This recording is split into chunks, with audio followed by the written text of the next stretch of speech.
నారాయణపేట జిల్లా దామరగిద్ద మండలం క్యాతన్పల్లి గ్రామముఖ మషమగల శివారులోని సర్వే నంబర్ 43, 44, 45లో గల ప్రభుత్వ భూమిలో పర్మిషన్ లేకుండా అక్రమ ఎర్రమట్టి రవాణా కొనసాగిస్తున్నారు.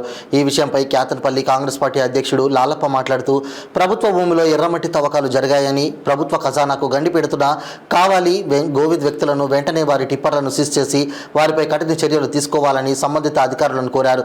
ఈ విషయంపై అధికారులు చూసి చూడనట్లుగా వ్యవహరిస్తున్నారని, ఈ విషయంపై కలెక్టర్, ఎస్పీ గారి దృష్టికి తీసుకెళ్తామని చెప్పడం జరిగింది. ఈ కార్యక్రమంలో గ్రామస్తులు మద్దూరు దానప్ప, పోరెప్ప, అశోక్ తదితరులు పాల్గొన్నారు.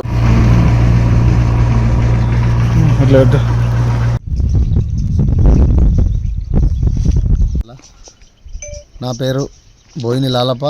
నేను కాంగ్రెస్ పార్టీ గ్రామ అధ్యక్షుడిని. అయితే ఇక్కడ మా క్యాతన్పల్లి గ్రామంలో కావాలి గోవింద్ అనే వ్యక్తి జేసీపీ తర్వాత టిప్పర్ ఉంది.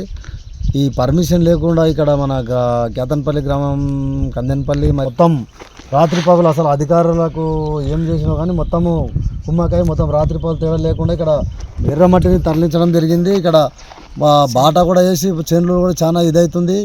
ఈ విధంగా అధికారులు కూడా చూసి చూడనట్లు చూద్యంగా చూస్తున్నారు. అదేవిధంగా ఈ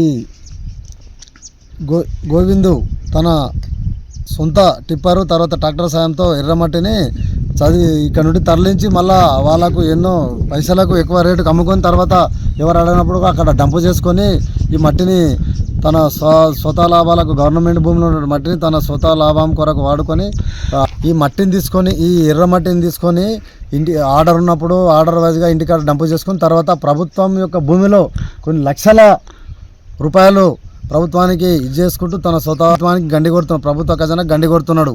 దీనిపైన అధికారులు, ఎంఆర్ఓ అయినటువంటి అధికారులు వెంటనే చర్య తీసుకోవాలని మేము మరియు తర్వాత ఇక్కడ కానీ తర్వాత అధికారులు కానీ చర్య తీసుకొని ఇటువంటి ప్రభుత్వ భూమిలో మట్టిని ఎర్రమట్టి తరలిస్తున్నటువంటి ఈ విధంగా మట్టి తరలిస్తున్నటువంటి గోవింద్ యొక్క కావాలి గోవింద్ అనేటువంటి టిప్పరు మరియు ట్రాక్టర్ల పైన వాటిని సీజ్ చేసి వాటిపై చర్య తీసుకొని కేసు నమోదు చేయాలి. అదేవిధంగా ఈ విధంగా చేయని ఎడల మేము గ్రామస్తులము మొత్తం కలెక్టర్ దారికి మేము కంప్లైంట్ తీసుకొని వెళ్తామని మేము కోరుకుంటాం.